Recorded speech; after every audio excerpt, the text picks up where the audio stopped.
ഇവിടെ എല്ലാവരും ആദ്യം ഈ ഒരു അലയൻസ് വന്നു കഴിഞ്ഞപ്പോൾ ആദ്യം ചോദിച്ച ചോദ്യം എത്ര സീറ്റിൽ മത്സരിക്കും, സാബു ജേക്കബ് മത്സരിക്കുമോ?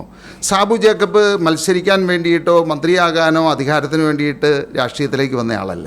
അതൊന്നാമത്തെ കാര്യം. പിന്നെ ഞങ്ങൾ ഇതുവരെ ഏത് സീറ്റിൽ മത്സരിക്കണം, എത്ര സീറ്റ് മത്സരിക്കണമെന്നൊരു ചർച്ച പോലും ചെയ്തിട്ടില്ല. കാരണം അങ്ങനെ ഒരു ഇൻറ്റൻഷനിലല്ല ഞങ്ങൾ NDAയിലേക്ക് വന്നത്. അവിടെ സീറ്റ് മേടിക്കുക, സീറ്റിൽ തർക്കം നടത്തുക, അത് വില പേശുക, അങ്ങനെ ഒരു ലക്ഷ്യമല്ല. അതുകൊണ്ട് തന്നെ ഞങ്ങൾക്ക് രണ്ടു പേർക്കും ആ കാര്യത്തിൽ ഒരു തർക്കവും NDAയിൽ ഉണ്ടാവില്ല.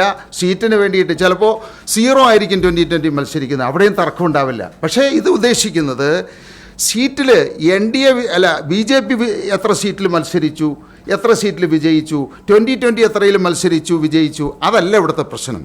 ഈ രണ്ട് കോമ്പിനേഷനും കൂടിയിട്ട് മത്സരിച്ചാലും ഇല്ലെങ്കിലും കേരളത്തിന് എന്ത് കോൺട്രിബ്യൂട്ട് ചെയ്യുന്നു അതിൻ്റെ റിസൾട്ടാണ് ഞങ്ങളുടെ ലക്ഷ്യം. അത് ഞങ്ങൾക്ക് രണ്ടുപേർക്കും വളരെ ക്ലിയറാണ്. അതിലൊരു തർക്കം ഉണ്ടാവില്ല. അങ്ങനെ തർക്കം ഉണ്ടാക്കാനായിട്ട് ആരും ശ്രമിക്കുകയും വേണ്ട.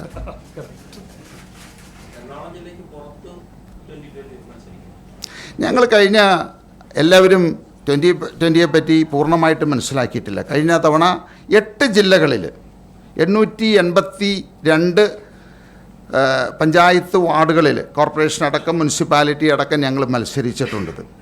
അപ്പോൾ തീർച്ചയായിട്ടും ഇതിൻ്റെ പ്രയോജനം എല്ലാ ആളുകൾക്കും, കേരളത്തിലെ എല്ലാ ആളുകൾക്കും കിട്ടണം.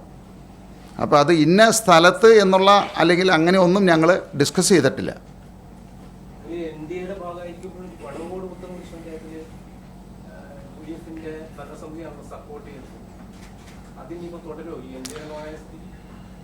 നമുക്ക് പ്രാദേശികമായിട്ടുള്ള ചില വിഷയങ്ങളിൽ പ്രാദേശികമായിട്ടുള്ള ചില തീരുമാനങ്ങൾ എടുക്കേണ്ടി വരും. നിങ്ങൾ കണ്ടിട്ടുണ്ടോ കേരളത്തിൻ്റെ ചരിത്രത്തിൽ LDF അതായത് കമ്മ്യൂണിസ്റ്റ് പാർട്ടിയുടെ കൊടിയും അരിവാൾ ചുറ്റിയ കൊടിയും കോൺഗ്രസിൻ്റെ കൈപ്പത്തിയുടെ കൊടിയും SDPIയുടെയും PDPയുടെയും വെൽഫെയർ പാർട്ടിയുടെയും കൊടി 5 പാർട്ടികളുടെ കൊടി ഒരു വാഹനത്തിൽ വെച്ച് പ്രചരണം നടത്തിയിരിക്കുന്നത് നിങ്ങൾ കേട്ടിട്ടുണ്ടോ? അത് കേരളത്തിൽ മാത്രമേ സംഭവിച്ചിട്ടുള്ളൂ. അപ്പോൾ ഇവിടെയൊക്കെ ഇവർ ശത്രുത സാധാരണ ജനങ്ങളെ വഞ്ചിച്ചുകൊണ്ട് ഇവരുടെ തനി സ്വരൂപമാണ് കാണിച്ചിരിക്കുന്നത്. അപ്പോൾ എന്നിട്ട് ഒരു ചിഹ്നത്തിൽ ഒരു സ്ഥാനാർത്ഥിയെ നിർത്തി 25 പാർട്ടികൾ കൂടി മത്സരിക്കുക. ഞങ്ങളെന്താ ചെയ്തത്? ആ പ്രദേശത്ത് ആ പഞ്ചായത്തിൽ പ്രാദേശികമായിട്ട് കഴിഞ്ഞ 10-20 വർഷക്കാലമായിട്ട് LDFൻ്റെ ഭരണസമിതി ഭരിച്ച് ആ പഞ്ചായത്തിലെ ജനങ്ങൾ അനുഭവിച്ച ദുരിതം പറയാൻ പറ്റില്ല. അപ്പോൾ അവരെക്കാളും ബെറ്ററായിട്ടൊരു ഓപ്ഷൻ കണ്ടു. അതുകൊണ്ട് ഞങ്ങൾ ഒരു വിധത്തിലും ഒരു കണ്ടീഷണൽ പിന്തുണയല്ല കൊടുത്തത്. ഞങ്ങളുടെ ആളുകൾ അവിടെ UDFന് മത്സരിക്കാനായിട്ടുള്ള ഒരു സപ്പോർട്ട് ചെയ്തു.